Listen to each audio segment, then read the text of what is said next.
పనికి మాలిన వాళ్ళు మాట్లాడే ప్రతి మాటకు బాధపడకూడదని నీ మనసుకి నువ్వు చెప్పుకుంటే చాలు. కష్టాల్లో తోడు ఉండే వారికంటే అవసరానికి వాడుకునే వారే ఎక్కువ ఈ రోజుల్లో. అందుకే అన్నీ తెలిసి మనం మోసపోతున్నాం.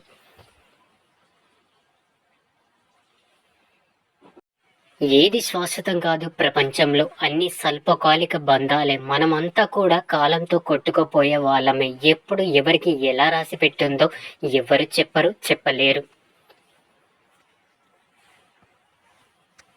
జీవితంలో ఎన్నో మామూలు సన్నివేశాలుంటాయి. వాటిలో సరదాలు ఉంటాయి. ఆలోచిస్తే అర్థం చేసుకోగలిగితే వాటి వెనుక కానరాని సత్యాలు ఉంటాయి. వాచ్ మనదైన మాత్రాన టైం మనకు అనుకూలంగా ఉంటుంది అనుకోవద్దు. మన మనోధైర్యమే మన బలం. మనం సృష్టించుకున్న భయమే మనకు శత్రువు. ఓటమి ఎరుగని వ్యక్తి కన్నా విలువలతో జీవించే వ్యక్తి గొప్పవాడు.